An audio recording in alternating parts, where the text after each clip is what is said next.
You talking about football? Yeah, but without NFC North. Then let's talk football. Welcome back, everybody. This is Headed North, an NFC North podcast, and I'm your host, D-Tron. It is almost that time, everybody. Football season is almost upon us. We got about 22 days until preseason starts. We've got about 57 days until the start of the NFL regular season. I will be in attendance. I know I keep bringing this up, but I'm excited about it. I will be in attendance at that opening game with the Detroit Lions at Kansas City Chiefs. I'm just ready for football. And I don't know about you, I'm ready to see how the division is going to pan out with all of the changes that have been happening in the North. I still got a couple of weeks before I do my season opening episode. So this week, we are going to cover a bunch of random topics for each of the teams. But before we do that, I definitely want to tell you guys about our True Blue sponsor. Our sponsor for the week is offrackshop.com. Offrackshop.com is an online thrift store. They have men's and women's clothing, accessories, and more. Shoes, the whole nine. They got like 300 plus items on their website. So if you haven't already, visit our show notes or the description and check out how you can get 15% off your order at offrackshop.com. Again, thank you guys for supporting the show. And for all of you guys out there listening, if you haven't already, please hit the like button, subscribe to our YouTube channel, and or just leave us a review. I'd love to hear your thoughts about the show and hopefully try to make it better. All right, let's break into our topics for today, and we're going to start in Chicago. The topic for Chicago this week is the same topic that I've had for multiple weeks. Somebody needs to go and have a conversation with Ryan Poles and tell him they need to acquire someone on the defensive end. They need an edge rusher. I know I keep going back to talking about their defense and their defensive line, and I know there's a bunch of people who would tell you that they've made a lot of improvements, me being one of those people. But there's a really good reason why I keep going back to the defensive end and why people are harping on it. Chicago Bears were last in the league in sacks last year. Last. 32. There's 32 teams. They were number 32. Why does that matter? When you don't put pressure on a quarterback, clearly if you've watched any football, you know if you don't put pressure on a quarterback, that is going to certainly lead to them putting up offensive points on you. And you can't just outscore people, especially now with the offense that Chicago had last year. So they need to put pressure on opposing quarterbacks. You want to know who led the Chicago Bears in sacks last season? I can tell you that it wasn't a defensive lineman. The person that led Chicago Bears in sacks last season was Jaquan Brisker. He's a cornerback. He led them with 4 sacks last season. Defensive linemen that put up anything comparable, you had Justin Jones and Trevis Gibson. They both had 3 sacks apiece for a whole season. Are you kidding me? These are supposed to be the disruptors on your defensive line, and they're getting 3 sacks a year? That's not going to be good enough.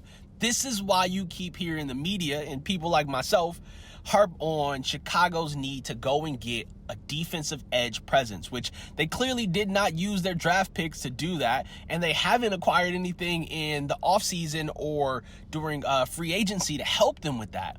I just don't understand. Like, Ryan has been doing such a good job at being a GM and trying to build up the Chicago team, but there is a clear opportunity, and he is clearly not taking advantage of the time that he has to fill that. Maybe he's waiting to get closer to the season. Maybe he's waiting to see who gets cut as the season gets closer and preseason works through, and maybe there's some light at the end of that tunnel. But I'll tell you what, with Ngakoue out there, who gets around 10 sacks per year, and then someone who's getting older, but like Justin Houston, who's getting 9.5 sacks last year. Why have you not attempted to go out and get one of these guys? They have more sacks as an individual than most of your defensive line combined.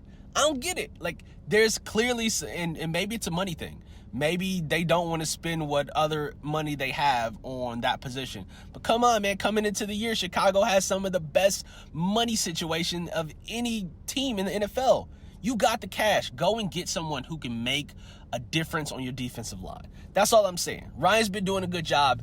And again, I'm not even a Chicago Bears fan, but I do want to see them improve that position because it is a clear opportunity. So I'm off the Chicago Bears train, and I'm going to jump into Minnesota.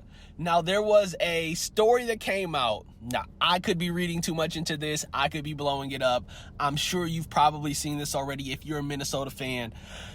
So, Justin Jefferson was asked who his top 5 quarterbacks are in the NFL. His top 5, right? Now, this feels like a political football. They toss it to you, you have the scripted answer, which generally includes your quarterback, and then you talk about how your guy makes an impact and how you love, the chemistry that you have, so on and so forth, right? But that's not the soundbite that we got from Justin Jefferson. What we got from Justin Jefferson was his top 5 quarterbacks are Patrick Mahomes, Aaron Rodgers, Joe Burrow, Jalen Hurts, and Josh Allen. Huh? Hey, I know Kirk only got 1 year left on his deal, but he still got 1 year left on his deal. He's still your guy. How is it that Kirk Cousins doesn't just sneak into the 5th spot? Now, certainly, I don't disagree with Justin Jefferson's list, except for maybe Josh Allen. I'm not going to lie. I think Josh Allen is overrated. And then I couldn't find a way to put Aaron Rodgers on my top 5 list, even though I know he might be top 5 because he's Aaron Rodgers. And now that he's out of the North, I guess I shouldn't care as much. But it's still going to be relevant for me to not put Aaron Rodgers on any list that makes him important. Okay, I'm done hating. Look, the list was good, but I feel like you are creating a controversy, even though he's talked up how much he likes Kirk Cousins and the fact that they got a great relationship. When you're putting a list like that out on social media, you're leading people to believe that you don't think your guy is top 5. I don't care who my quarterback was. It could be Matt Leinart. I'd be telling you that he was number 5 in the league. And that would be the end of the story. Because this is not just about who the best 5 quarterbacks are, despite the fact that that was the question. This is about how you build confidence in people's relationship with Kurt, the Vikings, and you. And that doesn't really do a whole lot to make me feel good about what they're going to do coming into the season or how he feels about the quarterback that he's got. He didn't say that Kirk Cousins was garbage. He didn't even say that he wasn't number 6 through 10. He just said he wasn't top 5. And I feel like this was an opportunity for him to deliver the political answer, drop Kurt in there at number 5, push Josh Allen out of there, and make people have a conversation about, is Kirk Cousins better than Josh Allen? Which, the answer is no. But at least he could have came to the defense of his guy. Do you think Terrell Owens would have said that Tony Romo wasn't his top 5? Are you kidding me? Do you think Randy Moss would have said that Dante Culpepper wasn't in his top 5? Man, there's no way that Calvin Johnson says that Matthew Stafford isn't top 5. Because this is the guy throwing you the ball. You got to lob him that football the same way that he lobs you the ball every week. Come on, man. Somebody got to... Justin Jefferson, you know better than that. Maybe he's trying to stir up some controversy. Maybe. Who knows?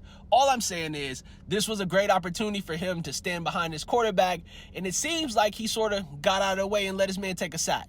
But I'm trying to read between the lines, and it sounds like he doesn't believe his guy is top dog or top 5. All I'm saying is, Minnesota fans, get ready. Justin Jefferson's going to have a great year, but just know that your season is going to be real rocky. Even though, I will say this, Kirk Cousins is going to have a big chip on his shoulder. He's got last year of his contract. He's got people saying that he's not top 5. I just want to see what he's going to do with it. Maybe he'll use it as motivation, and that could be very beneficial for Minnesota Viking fans. All right, next, we got Green Bay. I'm actually not going to spend a whole lot of time on Green Bay, and mainly because there's not a whole lot going on in Green Bay, other than the fact that the Jets have gotten another person from the Green Bay staff. They went and got Adrian Amos, right? So a safety out of Green Bay. This to go along with Aaron Rodgers, Allen Lazard, Randall Cobb, offensive tackle Billy Taylor, backup quarterback Tim Ball, wide receiver Malik Taylor. There's like 9 or 10 people on the staff. Don't forget that they went and got Nathaniel Hackett, right? Which is why a lot of this movement from Green Bay to the New York Jets seems like it seems like a fit because he's the guy running this offense. That's why most of the individuals, with the exception of Adrian Amos, were offensive players. It's because they got familiarity with the Jets, which means they're just pulling talent away from the Green Bay Packers. And I haven't seen Green Bay doing much to backfill the loss of talent that they have. Now, some of these players you could go on a limb and say were past their prime or older, so it really doesn't matter. It's more of just a talking head story. But I will say there's something to be said when you've got people with influence leaving your organization and moving on to new teams and then taking people with them, right? The tie was not to the organization, not to what they were building there. The tie was to the people that were there, which is sort of what good leaders do. They influence people. All I'm saying, though, is that doesn't bode well for people's confidence in the Green Bay Packers to hold on to the talented individuals that they do have. The New York Jets seem to be taking personal shots at Green Bay Packers. Maybe not intentionally, but they are certainly doing it subconsciously by going and acquiring so many people. Like I said, something like 9 players that were formerly Green Bay Packers to the team. And I know, don't hate me. I know people move around the league all the time, so it's not like this is abnormal, but it does seem like a striking amount of people who just recently played for the Green Bay Packers that have moved on to the Jets. Side note, I really hope Jordan Love is good, although I really want the Green Bay Packers to experience some losing seasons. All right, I'm off that soapbox. And last but not least, we are going to be talking about the Detroit Lions, my Detroit Lions. And the topic for Detroit is backup quarterbacks. Okay, so we know who the number one quarterback is for the Detroit Lions. Clearly, Jared Goff is undoubtedly the starter and going to be the starter the whole year. There's no one going to unseat him. But here is the big but. Detroit's got a whole lot going their way. They got momentum. They got people behind them. They got improved defense. The one thing, well, there's a bunch of things that could throw them off, but one big thing that could derail Detroit's success is going to be an injury or something at the quarterback position, because a lot of what Detroit does or will do is predicated on who they've got behind center. Because after Jared Goff, the backup right now is Nate Sudfeld, who is not, I repeat, is not a starting quarterback in this league. So if Jared Goff goes down, Houston or Detroit, we've got a problem. And so I wanted to pinpoint something that I think is important. Dan Campbell has already said that Hendon Hooker is likely going to be red-shirted this year. He's not, I mean, clearly that's a college term, but he's not going to be getting much tick in the league this year because he's coming off of a major injury, and they want to make sure that he is solid. Now, I think he's an investment in their future, but he's not going to be the person you rely on if Jared Goff goes down. So now Nate Sudfeld is barely a backup quarterback at this point in his career. You've got Hendon Hooker, who's not going to be able to step in. What's the plan, right? You don't want to have to worry about getting someone scraps after they've been cut off of another team here as we get through preseason and into the regular season. But I'll tell you someone that you may not be accustomed to or may not even have heard his name before that's going to be really important. And that individual is Adrian Martinez. Adrian Martinez was an undrafted quarterback pickup out of Kansas State. He's a Wildcat, a previous Wildcat. Now look, there were some quotes about the quarterback room from Ben Johnson. He mentioned that the thing that's most important to him in a quarterback too is going to be someone that can not only go in there and win games, but for the majority of the season, if all things go right, he's there to support the starter, right? So not just who can step in and win a game when the starter goes down, but someone who's going to be there rallying them. What better person to have than the unsigned third string guy who happened to play starting ball for a large majority of his career and put up 500 or more rushing yards in each of the seasons that he's played, right? This is Adrian Martinez. He ran a 4.55 40-yard dash. He could be a very interesting play even throughout the season, not just if Jared Goff goes down, but throughout the year to potentially run a wildcat or a different displayed offense. He's got some real potential, even though he was an undrafted, unsigned rookie coming in to this season.